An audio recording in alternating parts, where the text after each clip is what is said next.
Sí, ok, sí, no se preocupe. Ok, bien hermanos, espero que me escuchen. Vamos a continuar. Mira ahí, agosto 2, introducción. Dice, en esta clase comenzaremos a estudiar la primera petición del Padre Nuestro. Según nuestras verdades bíblicas, ¿qué pedimos en la primera petición? La respuesta es, oramos que Dios sea santo y expresamos nuestro deseo por honrarle. ¿Ok? ¿Qué es lo que pedimos en nuestra primera petición? Oramos que Dios sea santo y expresamos nuestro deseo por honrarle. Esta petición tiene que ver con el nombre de Dios y lo que su nombre representa.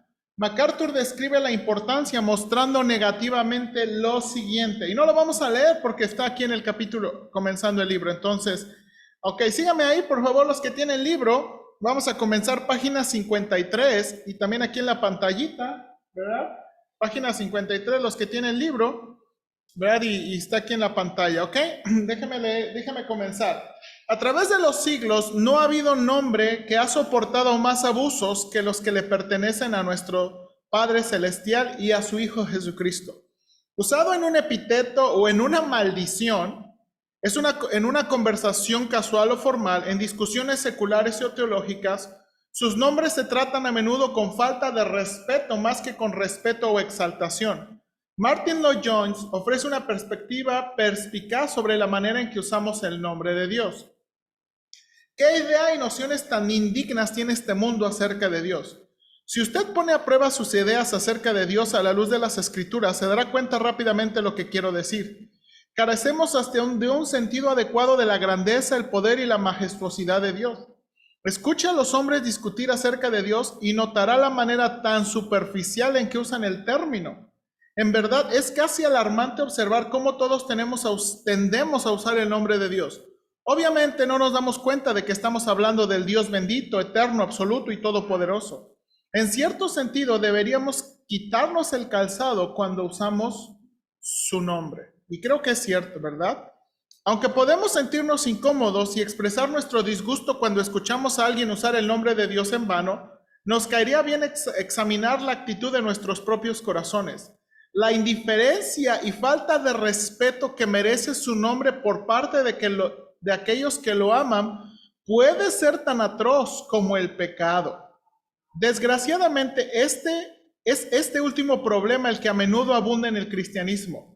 Cuando los creyentes tienen un bajo concepto de Dios, todo se concentra en satisfacer necesidades dentro del cuerpo de Cristo. Cuando la iglesia adopta esa perspectiva, a menudo ofrece a la gente nada más que placebos espirituales. Se centra en psicología, autoestima, entretenimiento y miles de otras distracciones para tratar de satisfacer necesidades sentidas y reales. En esencia, no obstante, que la iglesia y cada creyente que forma parte de ella entienda que existen para traer gloria a Dios. Cuando usted conoce y glorifica a Dios, las necesidades de su vida serán satisfechas. El comienzo de la sabiduría es el temor del Señor. Pero muchos creyentes no veneran a Dios.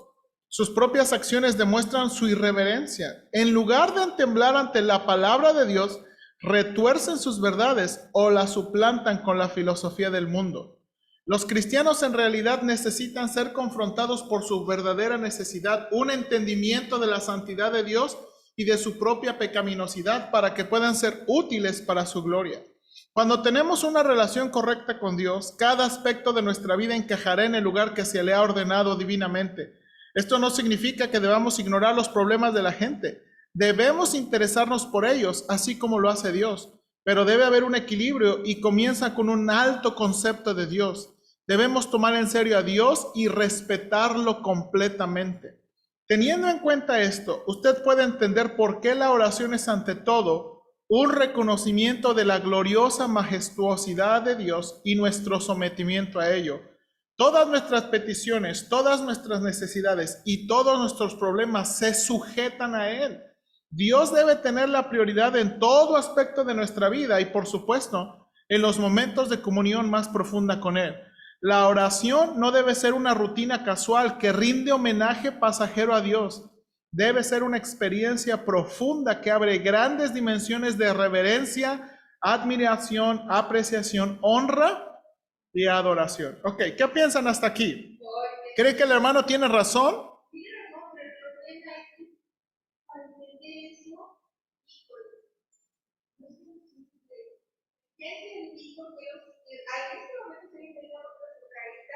Abandonaban a Dios y empezaban a adorar a otros dioses. ¿Por qué? Porque uno dice, principalmente funcionó de ese que lo considera tengo primo, y de hecho yo era de esa señora también, católico, súper de la Virgen de Guadalupe, tiene negocios, pero tiene el gatito que está. Entonces yo le digo, oye, tienes más poderoso, y la tiene junto a la Virgen de Guadalupe. Pero ¿qué era poderoso? Y Virgen de Guadalupe, pues la ¿Saben por qué? ¿Saben? Dice la hermana Sandra, ¿saben por qué es este gatito? ¿Saben qué significa el gatito que está abajo y arriba? Es el gatito que trae la bendición, por eso hace la mano. Entonces, y es lo que dice la hermana Sandra, por un lado tiene la Virgen y al lado de la Virgen el gatito, por si uno no funciona, el otro. Ahora, el problema es lo que dice el hermano MacArthur aquí, es que nosotros a veces somos iguales. Cuando hablamos de Dios, a ver, ahora,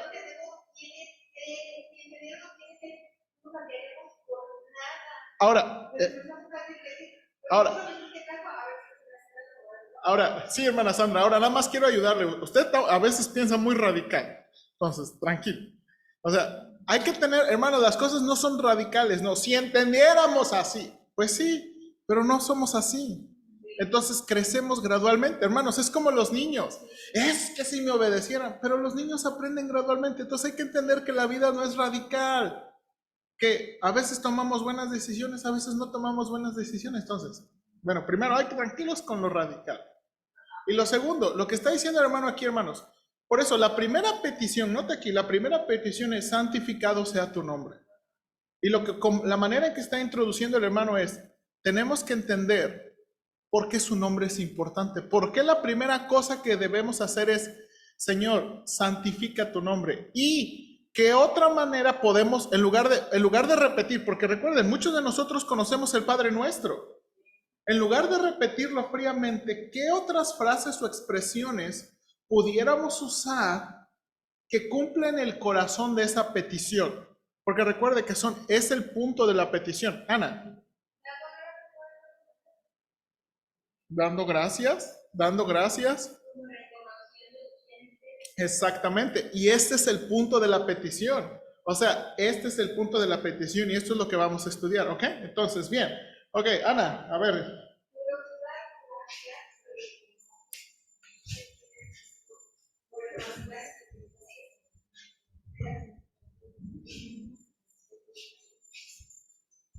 Ok, bien. Entonces, vamos a comenzar. La importancia del nombre de Dios. Ayúdanos, Ana, por favor. A ver, hermano Juan, ¿escucha Ana? A ver, Ana, pregúntale, hermano Juan. Hermano Juan, ¿nos escucha? Sí, dice que sí. Adelante, Ana. Adelante. La importancia del nombre de Dios. Qué apropiado que es entonces el hecho de que la primera petición del modelo de oración de nuestro Señor se enfoque en Dios. Santificado sea tu nombre. El comentarista Arthur dice, con qué claridad se presenta el deber fundamental de la oración. El ego y todas sus necesidades deben ocupar un segundo lugar, y el Señor confiere libremente la preeminencia de nuestros pensamientos y súplicas. Esta petición debe tener precedencia, puesto que la gloria del gran nombre de Dios es un destino final de todas las cosas. Aunque Él es nuestro Padre amoroso, que desea satisfacer nuestras necesidades por medio de sus recursos celestiales, nuestra primera petición no debe ser para nuestro beneficio, sino para Él, de Él. Por lo tanto, santificado sea su nombre, sea tu nombre. Es una advertencia en contra de la oración que busca su propio interés, porque abarca completamente la naturaleza de Dios y la respuesta del hombre a ella. Jesús no estaba recitando palabras simpáticas acerca de Dios. En cambio, Él abrió toda la dimensión de respeto, reverencia, gloria y adoración hacia Dios. El nombre hebreo más conocido de Dios es Yahweh, Yahweh, ajá. y aparece primero en Éxodo 3:14, donde Dios dijo, yo soy el que soy. El otro nombre conocido de Dios es Adonai, ¿sí? Ajá, Adonai, ajá. Que significa Señor Dios, puesto que los judíos consideraban que el nombre de Dios era sagrado. Ellos en realidad no pronunciaban Yahweh. Ujú. Los judíos tomaban las consonantes de Yahweh y las vocales de Adonai para formar Jehová. A pesar de que se esforzaron mucho por honrar la santidad del nombre de Dios, le dieron poca importancia a deshonrar a su persona o desobedecer su palabra, convirtiendo así su esfuerzo en una burla. Ok, piensen ahí, vamos a hacer una pausa ahí. Miren lo que dice Ana. Los judíos tenían tanto miedo de deshonrar el nombre de Dios que hicieron ahí unos ajustes porque tenían miedo de mencionarlo. Pero note, o sea, no nada más, a lo mejor nosotros podemos caer en ese extremo de, ay, no vamos a usar el nombre de Dios en vano. Ajá, no usamos el nombre de Dios en vano, pero a veces nuestras acciones, dice, o sea, tenemos mucho cuidado de que de nuestra boca no salga mal el nombre de Dios, pero nuestras acciones no se cuidan de que el nombre de Dios realmente sea, ¿qué? Glorificado o blasfemado. Entonces, ¿notan ese punto? O sea, los judíos, y por eso dice aquí, convirtiendo así su esfuerzo en una ¿qué? Burla. ¿Por qué? Ay, no hay que usar el nombre de Dios en vano, pero desobedecían o deshonraban al Señor. ¿Sí o no? Sí, exactamente. Exactamente. Ok, bien. Nada más que eso es un buen pensamiento. Ok, último párrafo, Ana, ahí. Al enfocar nuestros pensamientos en el nombre de Dios, nuestro Señor nos está enseñando que su nombre significa mucho más que sus títulos. Representa todo lo que es, su carácter, plan y voluntad. Por supuesto que los judíos debieron haber entendido esto, ya que en la época del Antiguo Testamento los nombres representaban más que títulos. Ok, y ahí es donde vamos a contestar nuestra primera pregunta. Noten aquí la importancia del nombre de Dios. En ese último párrafo está la respuesta. ¿Qué representa el nombre de Dios? Note ahí. ¿Qué representa el nombre de Dios? Y Ana leyó, ¿representa qué? Exactamente. Su nombre representa todo lo que es. Representa todo lo que es. Hermana Rosita, véngase. Cerquita aquí. Te voy a dar una hojita.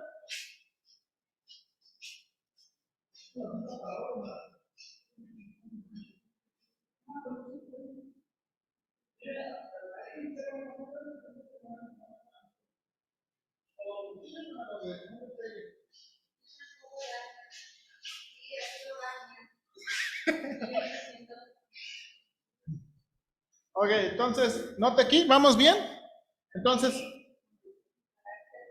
exactamente, su carácter, plan y voluntad. Entonces, ¿qué representa su nombre? Representa todo lo que Dios es. Su carácter, su plan y su voluntad. O sea, no nada más representa una cosa, representa todo lo que es. Todo lo que es. Entonces, bueno, y no me voy a adelantar, ¿ok? No me voy a adelantar. Ok. Ahora voy a saltar, a ver, déjame ver.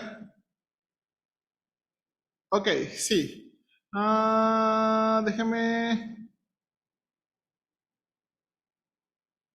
Déjame ver. Ok, sí, vamos a leer vamos a leer este párrafo. Hermana Alma, ¿quiere seguir leyendo, Ana? Ok, si quieres, lee esto y ya después lo pasamos. También ahorita a lo mejor nos rolamos el libro y Jazmín. Ok, una referencia del carácter. Adelante, Ana, continuamos. En las Escrituras, el nombre de una persona representaba su carácter. Aunque Dios caracterizó a David como un hombre según su corazón, ese también desarrolló una buena reputación entre la gente. Los jefes de los filisteos continuaban saliendo a guerra, y sucedía que cada vez que lo hacían, David tenía más éxito en todos los servidores de Saúl, por lo que su nombre se hizo muy apreciado. El hecho de que su nombre se hizo muy apreciado significó que él se hizo muy apreciado. Cuando decimos que alguien tiene buen nombre, queremos decir que algo tiene su carácter que es algo que es digno de nuestro elogio. Cuando Moisés subió al monte Sinaí para recibir los 10 mandamientos por segunda vez, él invocó el nombre del Señor, el Señor. Pasó frente a Moisés y proclamó: Señor, Señor, Dios compasivo y clemente, lento para la ira y grande en misericordia y verdad, que conserva su misericordia por mil generaciones, que perdona la iniquidad, la rebelión y el pecado. El nombre de Dios es el conjunto de todas las características mencionadas en los versículos 6 y 7. Amamos y confiamos en Dios, no es base a sus nombres o títulos, sino en esa realidad que se encuentra detrás de esos nombres. Su carácter, David dijo: en ti confiarán los que conocen su nombre, pues tú, oh Señor, no abandonaste a los que te buscan. El nombre de Dios es apreciado en base a su fidelidad. En la forma típica de la poesía hebrea, la justicia de Dios y su nombre a menudo representan como paralelo, mostrando así su equivalencia. De este modo declaró David: yo alabaré al Señor por su justicia y cantaré al nombre del Señor el Altísimo. Cuando el salmista dijo: estos confían en carros y aquellos en caballos, pero nosotros confiamos en el nombre del Señor nuestro Dios. Él tenía en su mente algo mucho más que título de Dios. Él se estaba refiriendo a la plenitud de las personas de Dios. Cuando Cristo vino al mundo, los seres humanos, especialmente los discípulos, tuvieron la oportunidad de ver el carácter de Dios en persona. En una ocasión de sumo sacerdote, Jesús le dijo al Padre: he manifestado tu nombre a los hombres que del mundo me diste. Él no necesitó decirles acerca del nombre de Dios, pero sí necesitó revelarles el carácter de Dios. Juan 1:14 dice cómo se logró eso. Y el Verbo se hizo carne y habitó entre nosotros y contemplamos su gloria, como la gloria del unigénito del Padre, lleno de gracia y de verdad. Cristo manifestó a Dios a los discípulos a través de su propia vida justa. Por eso le dijo a Felipe: el que me ha visto al Padre. Para aplicar el concepto de santificar el nombre de Dios en sus oraciones, aquí tiene una muestra que podría utilizar. Padre nuestro, que nos amas y cuidas de nosotros y tienes en el cielo provisiones para satisfacer todas nuestras necesidades. Que tu persona, tu identidad, tu carácter, tu naturaleza, tus atributos y reputación, tu propio ser sean santificados. Santificar el nombre de Dios no es una frase superficial introducida en un rito de oración. Es su oportunidad para glorificarlo, reconociendo la grandeza y maravilla de su carácter. Ok, ahí. Nota aquí la pregunta en la hojita. ¿Cuál es la oportunidad que nos da el hecho de santificar su nombre? Y aquí está en el último párrafo. ¿Cuál es la oportunidad? ¿Qué oportunidad nos da? Es su oportunidad ¿para qué? Glorificarlo, reconociendo la grandeza y la maravilla de su carácter. ¿Qué oportunidad? Pues nos da oportunidad para glorificarlo, reconociendo la grandeza y maravilla de su carácter.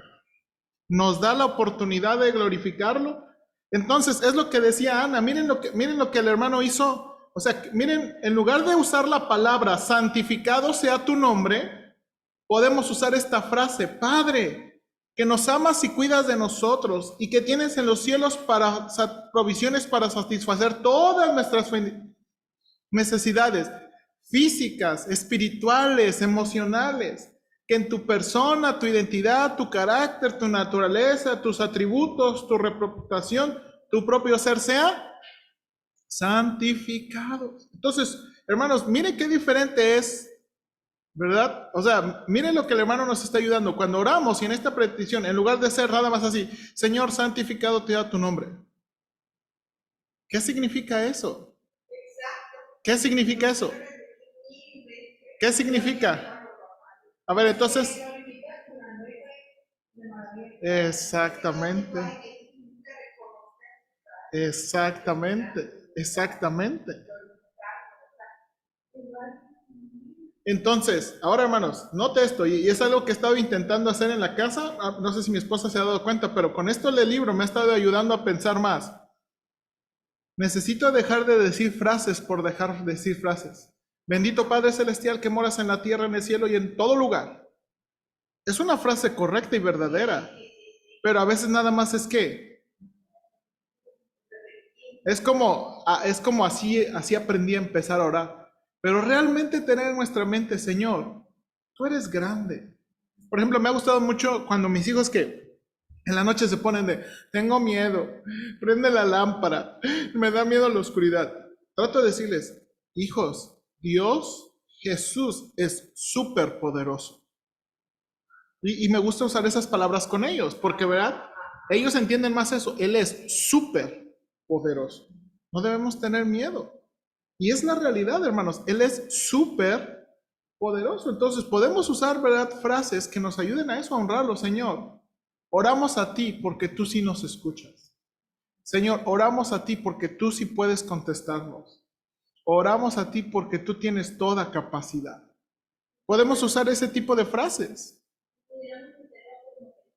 Sí, exactamente, exactamente. Porque recuerde que son peticiones. El Padre Nuestro tiene 6 peticiones. Las primeras 3 tienen que ver con Dios y las siguientes 3 tienen que ver con nosotros. Son 6 peticiones, las primeras 3 con Dios, las primeras 3, las siguientes 3 con nosotros. Y en esta primera es, Señor, permíteme conocer, permíteme que no se me olvide, Señor, ayúdame. Ayúdanos a no pensarlo, a lo mejor hasta es legítimo decir, ayúdame a no pensarlo superficialmente. Ayúdame a no decirlo mecánicamente, ayúdame a no decirlo de labios para afuera. Ayúdame que esto sea una realidad en mi corazón y poder orar así, ¿sí o no? Sí.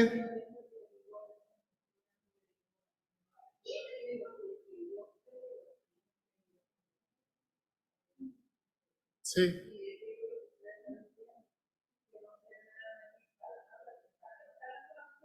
exactamente. Exacto, exactamente. Bien, ok, hermana, ahora sí, Ana, si quieres pasársela a la hermana Alma. Ok, hermana, todo se encuentra en el nombre. A ver, déjeme ver. No, sáltese, hermana Alma, hasta santo es su nombre. Es al final de página 58 donde dice santo es su nombre. Ok, vamos a empezar a leer ahí. Vamos a saltar, vamos a ir saltando cosas, hermanos. ¿Está bien? Vamos a ir saltando. Ok, adelante, hermana Alma. Santo es su nombre. Después de haber visto la importancia del nombre de Dios, ahora necesitamos poner atención al significado de la palabra santificar. Es en realidad una palabra arcaica que se usa para traducir una forma de la palabra griega Hagiazo. que significa hacer santo. Palabras de la misma raíz griega se traducen sagrado, santo, santificar y santificación. Dios manda a su pueblo a que sea santo, Primera de Pedro 1:16, pero solo Dios es en realidad santo. Orar, santificado sea tu nombre, es atribuir a Dios la santidad que ya es y siempre ha sido suprema y únicamente suya. Santificar el nombre de Dios es reverenciar, honrar, glorificar y obedecerlo como el Dios único y completamente perfecto. Cuando lo hacemos, recordamos la diferencia importante entre nosotros y Él. Dios vive en una esfera diferente a la nuestra. Él es santo, limpio, mientras que nosotros somos pecadores. Solamente al proveernos por gracia a Jesucristo y su paga por el castigo de nuestro pecado es que podemos acercarnos a Él. Estamos de acuerdo con Juan Calvino, quien dice que Dios debería tener su propia honra, de la cual es tan digno y que nunca deberíamos pensar o hablar de Él sin la veneración más grande. Ok, ahora nota ahí, la siguiente pregunta ahí en nuestra hojita. La siguiente pregunta ahí en nuestra hojita, perdón. ¿Qué significa santificar su nombre? Nos los da ahí al principio del párrafo. ¿Qué significa santificar su nombre? aquí dijo, santificar el nombre de Dios es ¿qué? Reverenciar, honrar, glorificar y obedecerlo como el Dios único y completamente perfecto. Está ahí al final de página, es página 59, está la respuesta. Al principio es que reverenciar, honrar, glorificar y obedecerlo como el Dios único y completamente perfecto. Ahora, hermanos, aquí está la cosa tremenda. Aquí está la cosa tremenda de la oración. Y mire de nuevo, esto es lo que el Señor Jesucristo usó para enseñarnos a orar. Cuando oramos, Señor, por ejemplo, ahorita estábamos hablando con la hermana Alma, Señor, ayúdanos a hacer tu voluntad. O revélame tu voluntad. Si Dios se la revela y no nos gusta, piénselo. O sea, oramos, Señor, guíame, enséñame, muéstrame. Y Dios nos enseña, nos guía y nos muestra, pero no nos gusta, ¿qué vamos a hacer? O sea, ¿qué va? Entonces, nota que esto también nos está ayudando con ese espíritu. No nada más es asunto de Señor santificado. Señor, honramos tu nombre. Señor, tú eres grande, excelso y todo. Señor, ayúdame a que actúe conforme lo que digo. Que si te pido, que si, porque también está eso. Santificar su nombre también es ¿qué? Es parte de obedecerlo. ¿Sí o no?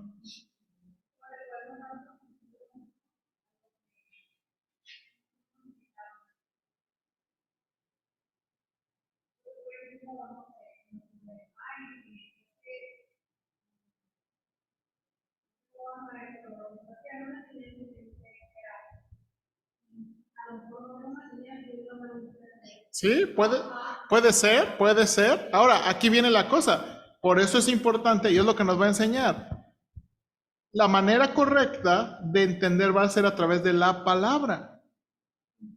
Porque nunca Dios va a actuar en contra de su palabra. O Dios nunca va... Algo que me ha ayudado mucho es que en la Biblia Dios nunca actúa ambiguamente.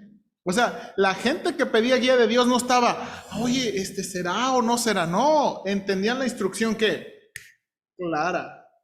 O sea, Dios nunca hablaba ambiguamente como, Señor, ¿de veras me habré entendido? No, ellos sabían. ¿Ok? Bien, ahora hermanos, vamos a saltar todo de no darle la honra a Dios. Es algo que conocemos, ¿verdad? Déjenme saltarme y vamos a avanzar hasta, ahorita le digo, vamos a avanzar hasta página, a ver, déjenme ver la hojita. Sí. Ok.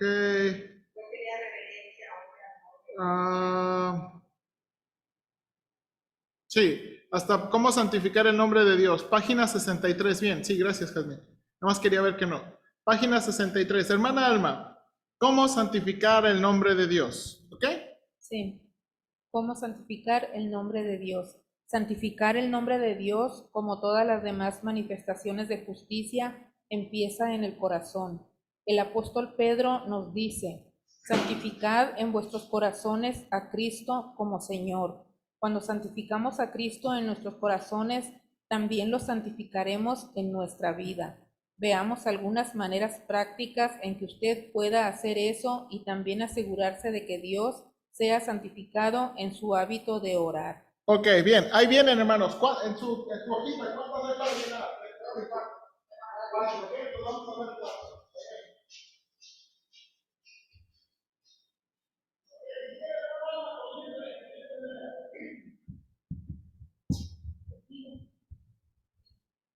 Reconozca que Dios existe. Hebreos 11:6 dice, es necesario que el que se acerca a Dios crea que Él existe, para el que es honesto y de mente abierta, Dios es evidente en sí mismo. El filósofo Kant tenía muchas ideas extrañas acerca de Dios, pero tenía toda la razón cuando dijo, la ley moral dentro de nosotros y los cielos llenos de estrellas que tenemos encima nos conducen a Dios. Pero eso no es suficiente. Usted puede creer que Dios existe y aún no santificar su nombre. Ok, la primera cosa es reconozca, ¿verdad? Que Dios existe. La segunda, y aquí es donde Ana, aquí viene algo que mencionaste aquí. La segunda, y aquí para llenar la segunda, conozca la verdad acerca de Dios. Conozca la verdad acerca de Dios. Esa es la segunda para llenar en nuestra hojita. Conozca la verdad acerca de Dios.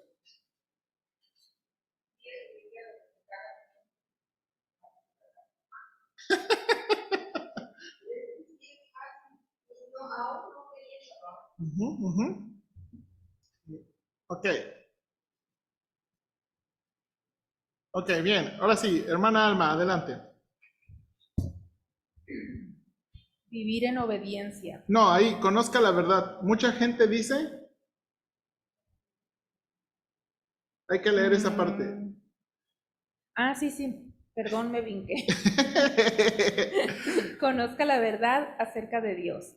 Mucha gente dice que cree en Dios, pero no quiere santificar su nombre porque no tiene un verdadero conocimiento de quién es Él. Descubrir y creer la verdad de Dios muestra reverencia hacia Él. La ignorancia a propósito o creer en una doctrina equivocada muestra irreverencia. Ok, note ahí, la ignorancia. Muestra irreverencia. Sí, Ana.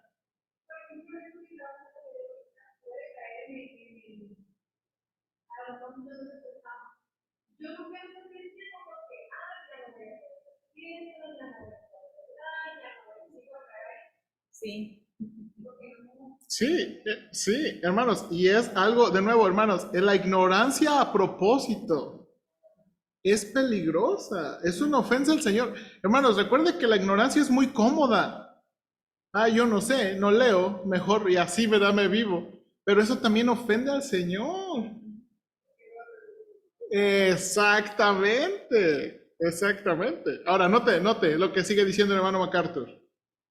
Adelante, hermana Alma. Algunas personas creen que usar el nombre de Dios en vano es solamente hablar malas palabras o maldecir, pero no es así. Usted puede usar el nombre de Dios en vano cada vez que tiene un pensamiento acerca de Dios que no es cierto, o cuando tiene dudas de Él porque no le cree y lo cuestiona. El padre de la iglesia primitiva, Orígenes, dijo en su refutación al filósofo griego Celso que el hombre que introduce a su concepto de Dios ideas que no tienen por qué estar ahí, usa el nombre del Señor en vano. Algunos dicen que Dios es duro y vengativo, lo acusan de ser poco amoroso, de expulsar indiscriminadamente a la gente al infierno. Aún Job cayó en ese pecado acusador cuando dijo, te has vuelto cruel para conmigo. No podemos reverenciar a un Dios cuyo carácter y voluntad no conocemos o no nos interesa. Aun cuando lo conocemos y reverenciamos, eso no es suficiente. Ok, y de nuevo, aquí, tenemos que conocerlo. Hermanos, de nuevo, tener o pensar mal de Dios es también usar su nombre en vano.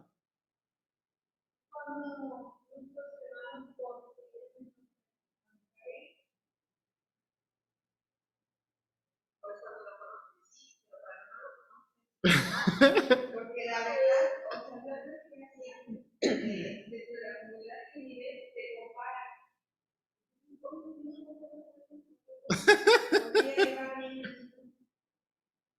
¿Sí? Porque si era soledad sana que era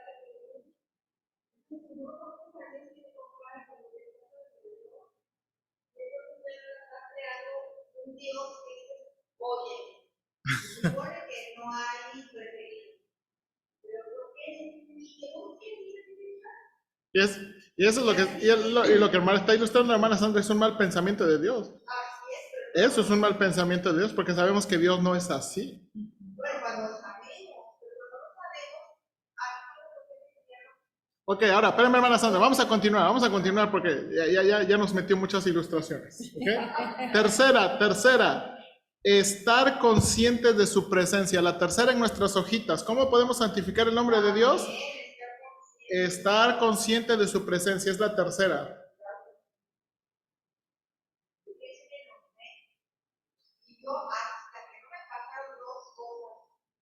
Sí, hermana Sandra, espéreme, hermana, espéreme. Ya nos dio muchas ilustraciones. Déjenos continuar. De su presencia. Estar consciente de su presencia. Ok. Ok, hermana Alma. ¿Puede leer esa? Ok. Ser consciente de su presencia. Como lo dije en el primer capítulo, si vamos a ser creyentes fieles, debemos vivir cada día de nuestra vida en un continuo estado consciente de Dios. La reflexión interrumpida no santifica el nombre de Dios. Estoy seguro de que Él está en los pensamientos de muchos inmediatamente después del servicio de adoración de un domingo en la mañana. Pero, ¿qué tal más tarde ese día y durante toda la semana? Esos son los momentos en que debe acercarlo conscientemente a cada pensamiento, palabra y actividad diaria si realmente va a santificar el nombre de Dios. Ese fue el enfoque de David. Al Señor he puesto siempre delante de mí, pero eso no es suficiente para verdaderamente santificar el nombre de Dios. Ok, ahora note eso. Me gusta mucho esto que está diciendo el hermano. Mire, dice, estoy seguro que Él está en los pensamientos de muchos inmediatamente después del servicio de adoración un domingo en la mañana. Pero ¿qué tal más tarde? O durante toda la semana. Y hermanos, si somos honestos, hermanos, hasta yo como pastor, imagínense hermanos, mi vida es esto. Constantemente estoy o estudiando, preparando sermones. Pero a veces Dios puede ser muy académico para mí y nada más pensar en Él, ¿verdad? ¿Cómo? Ajá, muy estudiado. Pero, ay Dios, si tú me amas el domingo, pero tú también me amas el lunes, el martes. O sea, tú te manifiestas el domingo, pero también te manifiestas otros días. Y a veces es eso, que necesitamos estar conscientes de su presencia. Y el último, hermanos, vivir en obediencia. Este es el último. Vivir, vivir en obediencia. Ok.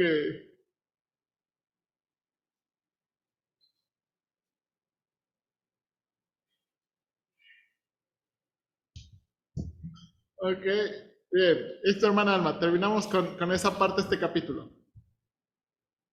Vivir en obediencia. Sí, ¿verdad? Ahí me quedé. ¿Sí? Sí. Se santifica el nombre de nuestro Padre cuando nos comportamos conforme a su voluntad. Que los cristianos vivan en desobediencia a Dios es la cúspide en usar su nombre en vano, llamando Señor a alguien que ni siquiera está dispuesto a seguir. Jesús advirtió, no todo el que me dice Señor, Señor, entrará en el reino de los cielos, sino el que hace la voluntad de mi Padre que está en los cielos. Cuando desobedecemos a Dios, disminuimos nuestra capacidad de reverenciar su nombre y ser un vehículo para la manifestación de su santidad. Sin embargo, tendremos éxito en santificar su nombre cuando comemos, bebemos y hacemos todo lo demás para la gloria de Dios.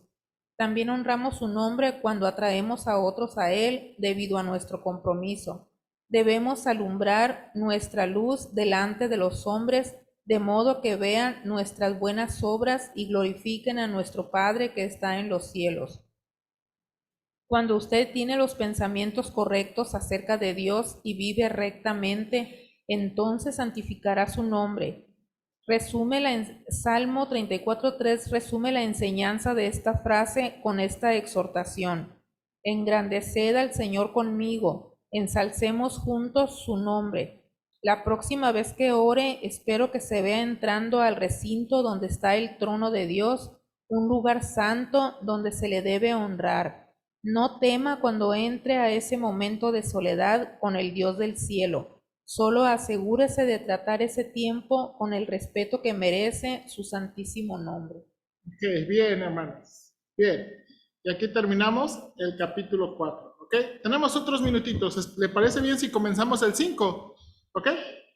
Bien, vamos a comenzar el 5. Si quieres, Ana, le puedes prestar a Jazmín y ahorita para leer, yo comienzo el 5, venga tu reino. Y está en la parte de atrás de la hojita. Hermana, ¿le puede pasar el micrófono a mi esposa? Presta la clave y los sacerdotes, los que dicen o entienden bien la Dios. Pero de nuevo, hermana, tranquila, no sean radical. No entendían. ¿Siempre? Bueno, todos. Ok, entonces tranquila, no piense, no piense tan radical, no piense tan radical. Exactamente, exactamente, exactamente. Ok, vamos a mantenernos porque quiero que discutamos aquí, ¿ok? Bueno, la siguiente parte, capítulo 5, venga tu reino, la segunda petición, dice la hojita. En esta clase estudiaremos la segunda petición. Según nuestras verdades bíblicas, ¿qué pedimos a Dios en la segunda petición? La respuesta es, oramos que Cristo reine sobre toda la tierra y toda la gente glorifique a Dios. MacArthur comienza este capítulo con una evaluación de la cultura americana, que podría también ser una evaluación de nuestra cultura y una evaluación de lo que muchas iglesias intentan. Déjeme comenzar, vamos a comenzar el libro porque las citas vienen del libro. Mira aquí. En los últimos años hemos sido testigos del rápido declive de más de 150 años de una fuerte influencia bíblica en los Estados Unidos de América. Hace unos cuantos años atrás, alguien sugirió que estábamos viviendo en los Estados Unidos de América la época post-cristiana. Aunque en ese país se lucha para merecer el título de cristiano nominal, hoy en día es más una nación subcristiana. La gente asiste a los servicios religiosos y dice que cree en Dios, pero en el mejor de los casos se acogen a un ateísmo práctico y a una moralidad situacional. ¿Qué es un ateísmo práctico? Vivir como si Dios no existiera. ¿Y qué es una moralidad situacional? Es si la situación, por ejemplo, déjame, la famosa mordida, ¿verdad? No la famosa mordida, si el tránsito nos para, ¿verdad? ¿Cómo se llama? A nosotros. Porque nos paramos un semáforo, ay, tenga misericordia de mí.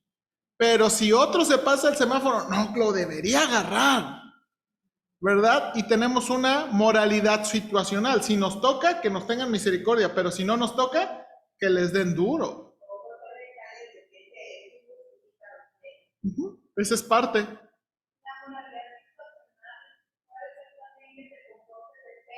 Es correcto, así es, Ana, así es, la moralidad situacional, ¿verdad? Si estoy en la iglesia me comporto bien, pero si estoy con mis compadres, ¿verdad?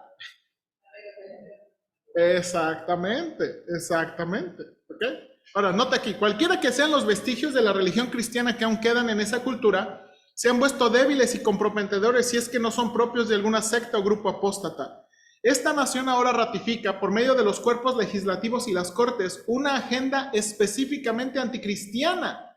Cualquier cosa particularmente cristiana ha sido prácticamente eliminada bajo el amparo de la igualdad de derechos y libertad moral. Los estándares divinos y moralidad bíblica que esta nación acogió una vez son agredidos constantemente. Ahora reina la libertad moral. El materialismo y la desintegración de la familia son una epidemia. Los abortos, perversidades sexuales, drogas y el crimen abunda desenfrenadamente. Los líderes no saben qué hacer porque no quedan estándares para proveer controles a estos problemas. Hermanos, él está hablando eso de los Estados Unidos, pero hermanos, ya lo estamos viendo en México. Ya lo estamos viendo en México. Para aquellos de nosotros que recordamos el gran avivamiento de los años 70, el libertinaje de los años 90 es entristecedor. Pero esa tristeza, si no se controla, puede conducir al resentimiento y en particularidad a un resentimiento hacia aquellos que controlan el gobierno, los medios de comunicación y la sociedad que promociona una agenda anticristiana. Lo que más me preocupa, no obstante, es la hostilidad abierta que a menudo fomenta ese resentimiento contra el liderazgo de la nación. Cuando esa actitud se junta con la perspectiva de que los cristianos deberían impactar la cultura legislando la moralidad, se desvía severamente a la iglesia de su propósito principal. Aunque cambiar nuestra sociedad llamándola a que regrese a una moralidad más segura es una meta noble, esa nunca fue la meta de Cristo para su iglesia. Ana, ¿tenías pregunta? Ok, hermanos, no sé si entiende esto, pero eso es lo que está pasando en los Estados Unidos y eso es lo que está trayendo en México. Las iglesias se están levantando y las iglesias están hablando contra el gobierno y las iglesias quieren hacer mucho peso para controlar la maldad de la sociedad. Hermanos, y esto es un deseo noble, pero Dios nunca nos mandó a eso. Es por eso, hermanos, que yo nunca los voy a, hermanos, miren, va a haber una marcha por la familia.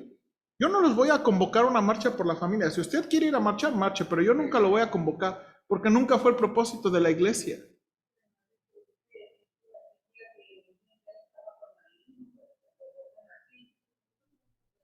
Exactamente, exactamente. Ahora, yo no, miren, es mi deber como pastor predicar la verdad de Dios y yo voy a predicar la verdad y enseñar la verdad de Dios. Pero otra cosa es que ponerme en Facebook y empezar a tirar y a tirar y a tirar y a tirar. O sea, Dios nunca tiene ese propósito para nosotros. Ahora, mire lo que sigue diciendo aquí. La iglesia tiene una sola misión en este mundo, llevar a la gran gente destinada a pasar la eternidad en el infierno a que tenga un conocimiento salvador de Jesucristo y una eternidad en el cielo.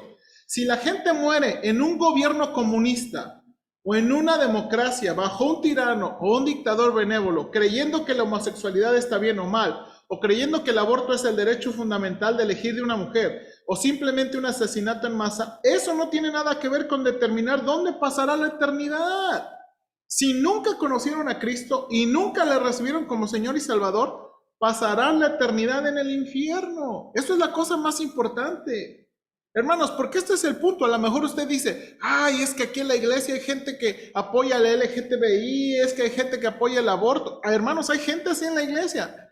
Pero lo más importante no es cambiar esa mentalidad. Lo más importante, me escucha, lo más importante es que necesitan conocer al Señor. Y en segunda cosa, tener la mentalidad de la Biblia. Pero a veces queremos cambiar su mentalidad y luego que conozcan al Señor. Hermanos, mucha gente puede estar en los estándares e irse al infierno. ¿Ok? Note aquí. Mi reino no es de este mundo, dijo Jesús a Pilato. Si mi reino fuera de este mundo, mis servidores pelearían para que yo no fuera entregado a los judíos. Ningún reino humano o sociedad puede juntarse con el reino de Dios, ni siquiera parcialmente. El hombre pecador no puede ser parte del reino divino. Hermanos, creo que puse dividido, es divino.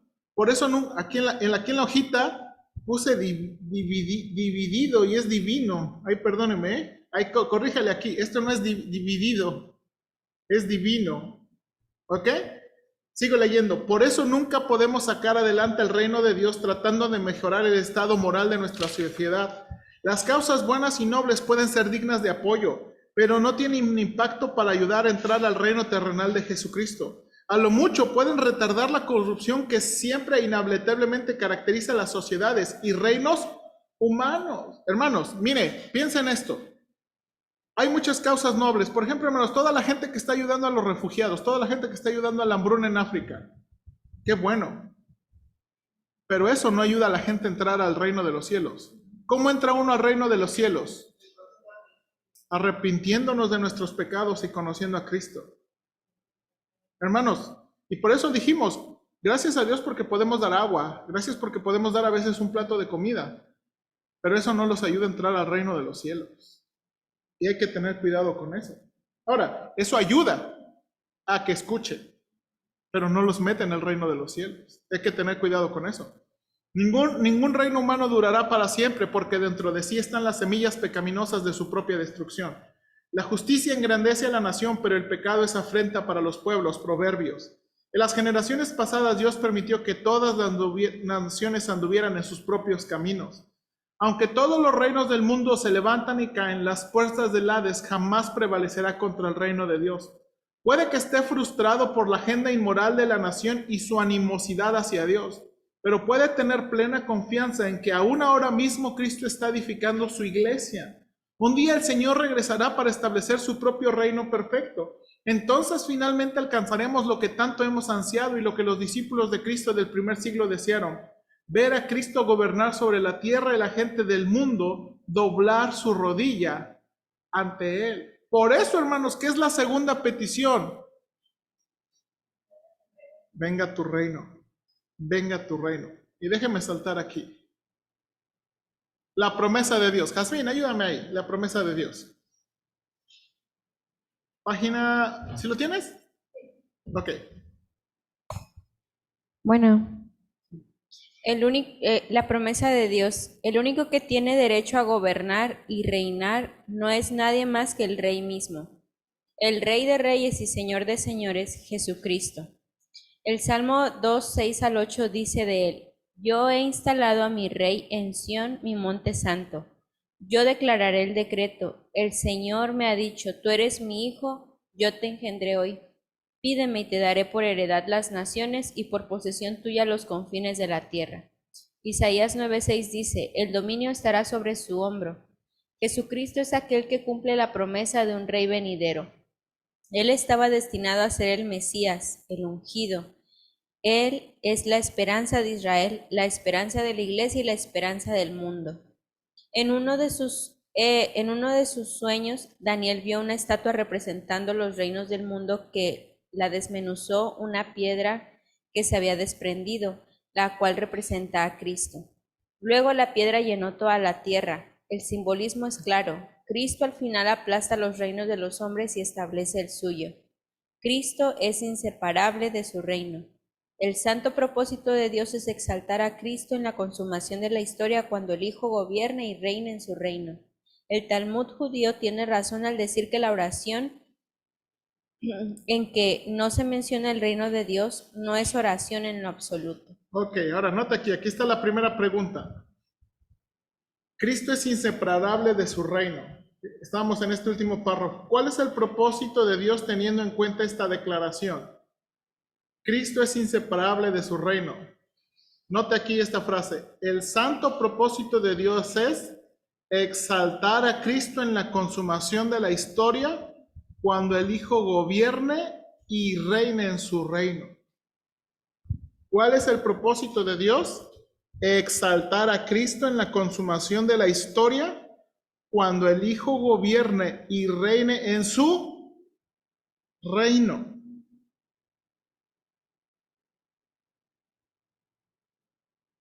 ¿Ok?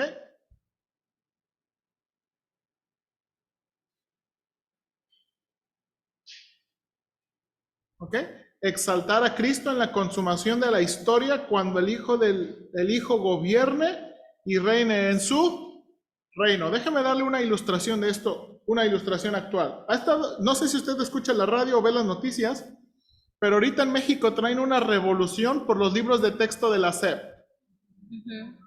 Oh, hermanos, eso ha sido la discusión de que ahorita, ¿verdad? Que, bueno, ahora, hermanos, la discusión es que quitaron los libros de matemáticas, biología, muchos libros de ciencias. Básicamente los libros de ciencia desaparecieron y quedaron nada más como 2 libros. El chiste es que, hermanos, pura ignorancia nos quiere dar el gobierno. Hermanos, y si es cierto, al gobierno le conviene mantenernos ignorantes. Pero aquí está el problema, aquí está, mire, y es cómo nos está ayudando esto. Uno puede enojarse y amargarse y tirarle al presidente, y tirarle a los senadores, y tirarle a todo mundo, pero en lugar de eso, ¿qué debemos hacer? ¿Y qué orar? Por aquí estamos leyendo, venga tu reino. Señor, que venga tu reino. Ahora, hermanos, a lo mejor a los que se van a casar no les gusta esa petición tan pronto, ¿eh? Pero hermanos, que venga el reino. Hermanos, yo tengo una hija de semanas de nacida. Que venga el reino de Dios. Me gustaría ver a mi Génesis crecer, a mis hijos crecer, pero quiero que venga el reino de Dios más que eso. Quiero que venga el reino de Dios que los proteja. Hermanos, ¿dónde van a ir nuestros hijos? ¿En dónde se van a criar nuestros hijos? Por eso debemos orar, venga tu reino. Hermanos, la maldad va a progresar, por eso debemos orar, venga tu reino. En lugar de enojarnos, en lugar de criticar, en lugar de murmurar, en lugar de tirar maldiciones, mejor orar, Señor, que venga tu reino. Que venga tu reino. ¿Ok? Ahí nos vamos a quedar, ¿está bien?